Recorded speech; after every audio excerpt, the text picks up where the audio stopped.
Comenzamos este episodio cuando el FBI es llamado a la lujosa mansión de Hopper Banks, un adinerado coleccionista de arte que exige su presencia tras el hallazgo de un cadáver en su propiedad.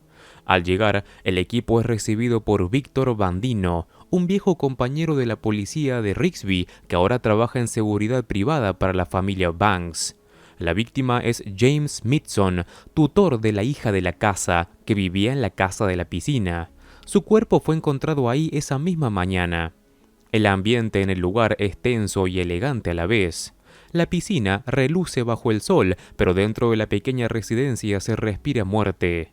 Mientras el equipo revisa la escena, Patrick Jane se arrodilla junto al cuerpo para examinarlo con su habitual mirada minuciosa. Sin embargo, algo más llama poderosamente su atención. Debajo de la cama, a pocos metros del cuerpo, hay una pequeña caja de madera cuidadosamente escondida. Antes de que pueda profundizar más en ese hallazgo, ocurre algo inesperado. Smithson abre los ojos de golpe, provocando que todos retrocedan sobresaltados. Rigsby explica que se trata de lo que se conoce como síndrome de Lázaro, un fenómeno poco común en el que una descarga eléctrica puede reiniciar el corazón después de haberse detenido. Aún así, la esperanza dura poco. Smithson estuvo demasiado tiempo sin oxígeno y su estado es crítico. Los paramédicos se lo llevan rápidamente al hospital mientras el equipo intenta asimilar lo que ha pasado. Jane, lejos de distraerse, continúa observando detalles. Nota tierra bajo las uñas del supuesto cadáver y un fuerte olor a romero impregnando sus manos. En la terraza encuentra una maceta de romero con un hueco reciente en la tierra, exactamente del tamaño de la caja de madera que descubrió bajo la cama.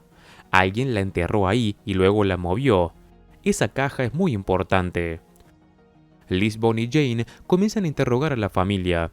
Primero hablan con Hopper Banks y su esposa Jolene, quienes intentan mostrarse serenos, pero evidencian nerviosismo. Más tarde interrogan a Lainey, la hija adolescente, quien fue quien encontró el cuerpo cuando fue a buscar ayuda para sus tareas. La joven está visiblemente afectada, aunque Jane percibe en ella algo más que simple conmoción. Hay culpa, confusión y quizá un secreto. En el estudio de seguridad de la casa, Rigsby y Bandino revisan las grabaciones junto a Jane. Las cámaras no captaron a nadie entrando o saliendo, solo una variación en la luz cuando una puerta se abrió fuera de ángulo. Jane concluye que el asesino conocía perfectamente el sistema de cámaras y sabía cómo moverse sin ser visto. No fue un robo improvisado, fue alguien con acceso y conocimiento. Mientras tanto, Van Pelt investiga los antecedentes de Smithson y descubre algo inquietante. James Smithson no existe. No hay registros sólidos ni historial verificable, es una identidad falsa. Rigsby se sorprende, ya que Bandino siempre fue meticuloso con la verificación de antecedentes cuando trabajaban juntos. Lisbon decide que deben hablar con él de nuevo.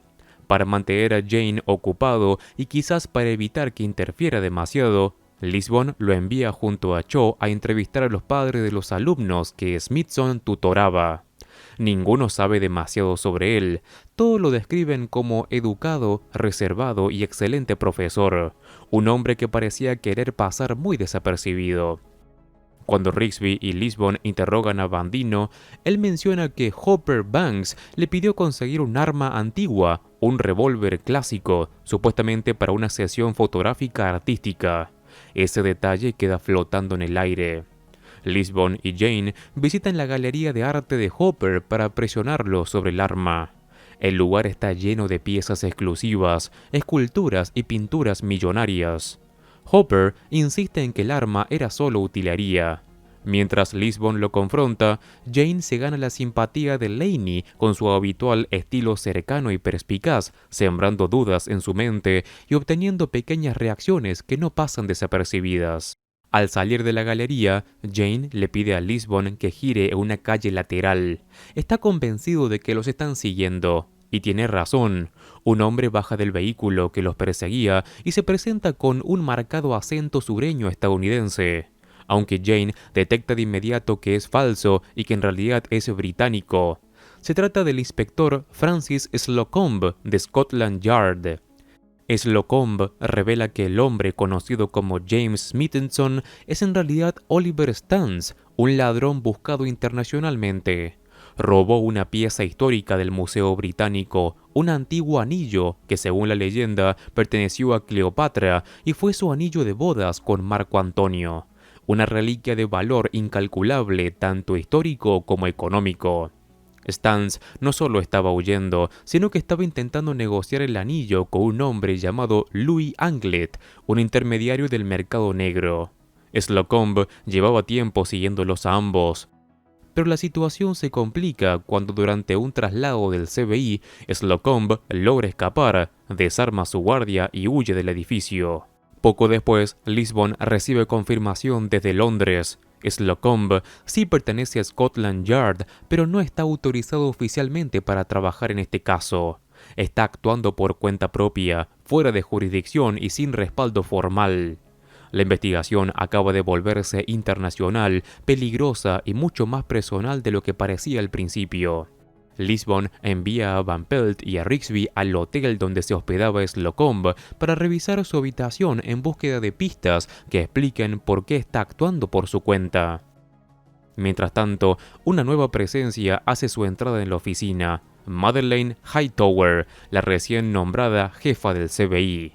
Su llegada impone un silencio inmediato. Es observadora, firme y transmite autoridad sin necesidad de levantar la voz. Lisbon intenta mantener el control del caso mientras se adapta a su nueva superiora, pero Hightower percibe la presión en el ambiente y decide intervenir con claridad. Explica que su objetivo es convertir al FBI en la mejor agencia de investigación del Estado. Patrick Jane forma parte esencial de esa ecuación, pero si algo sale mal por su culpa, la responsabilidad caerá directamente sobre Lisbon. El mensaje es claro: resultados impecables o consecuencias. En el hotel, Van Pelt descubre documentos escondidos dentro de una rejilla de ventilación. Son papeles que parecen relacionados con la investigación del anillo y con movimientos financieros recientes. Slocombe estaba siguiendo una pista concreta y no era una simple persecución oficial. Rigsby, intentando aliviar la tensión del momento, coquetea torpemente con Grace, pero son interrumpidos por una empleada del hotel antes de que la situación pase a mayores. Incluso en medio del peligro, la relación entre ambos empieza a hacerse evidente para cualquiera que observe con atención. Hightower consigue la orden de registro que necesitaban para inspeccionar al fondo de la casa de Hopper Banks en búsqueda del arma solicitada. Durante el registro no encuentran el revólver físico, pero sí una fotografía guardada en uno de los archivos de Hopper.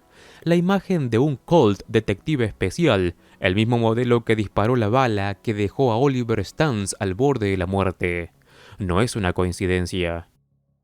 En el hospital, Stans permanece con soporte vital. Jane se adelanta y espera ahí a Slocombe, quien finalmente aparece. La conversación entre ambos no necesita elevar el tono para volverse intensa. Slocombe revela que Oliver Stans es su hijo, con quien llevaba años distanciado. A pesar de las pruebas, insiste en que su hijo no era un ladrón vulgar, que debía haber alguna explicación. Jane, con su habitual serenidad, señala que el robo fue cuidadosamente planeado y ejecutado, demasiado profesional para ser un error impulsivo. Sin embargo, decide dejar ir a Slocombe, ya que no está armado y no representa una amenaza inmediata. A veces, Jane entiende que la justicia no siempre pasa por las esposas. Después de ese encuentro, Hightower repite a Jane la advertencia que ya le había hecho a Lisbon. Si sus métodos poco ortodoxos ponen en riesgo la operación, no habrá margen de tolerancia. Jane escucha con esa media sonrisa enigmática que tanto desconcierta, pero esta vez entiende que está frente a alguien que no se deja manipular muy fácilmente. El equipo interroga nuevamente a Hopper Banks. Hopper mantiene la compostura. Afirma que el arma era simplemente utilería artística y niega cualquier relación con el anillo robado. Sin embargo, en su ordenador aparecen registros de llamadas a Louis Anglet y búsquedas relacionadas con la pieza sustraída del Museo Británico. Hopper lo niega todo con frialdad, alegando que alguien debió manipular la información. La investigación da un giro cuando descubren que Slocomb ha estado rastreando a Anglet mediante el GPS de su teléfono móvil y el uso de su tarjeta de crédito. Esa información lo conduce a un posible punto de encuentro. El CBI organiza una vigilancia discreta y logra detener tanto a Anglet como a Slocomb. Lisbon, ajustándose a los protocolos, decide liberar a Slocomb con la condición de que tome un vuelo a Londres a las 8 de la mañana siguiente. Oficialmente, su participación en el caso debe terminar ahí. Anglet, en cambio, queda bajo custodia, pero Jane tiene otros planes. Durante el interrogatorio, Jane desvela algo crucial. Explica que Stans intentó venderle a Anglet una réplica del anillo, no era el original. Lo engañó deliberadamente. La revelación provoca en Anglet una reacción inmediata, una mezcla de furia y humillación. Jane lo suelta sabiendo exactamente lo que ocurrirá después. Hightower comprende el riesgo de inmediato. Al dejar libre a Anglet, ponen en peligro a Hopper Banks y a su familia, quienes podrían estar vinculados a la verdadera pieza. Pero ese riesgo forma parte de este plan. La tensión comienza a acumularse como una tormenta a punto de estallar. Las piezas empiezan a encajar y las lealtades ocultas están a punto de salir a la luz. Mientras Bandino intenta retirarse discretamente de la mansión de los Banks, se encuentra con Louis Anglet, que lo detiene abruptamente. La situación se tensa. Ambos parecen medir fuerzas. Antes de que ocurra algo irreversible, el CBI interviene y detiene a Anglet, asegurando que no habrá un enfrentamiento fatal en los jardines perfectamente cuidados de esta mansión. Pronto se entiende la cadena de traiciones y engaños.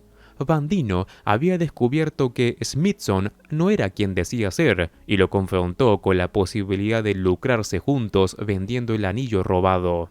Stans, sin embargo, decide en el último momento regresar la pieza al museo, rechazando el trato. La decisión provoca la ira de Bandino, quien decide tomar cartas en el asunto. Planta pruebas electrónicas, llamadas y correos para incriminar a Hopper Banks y finalmente asesina a Stans.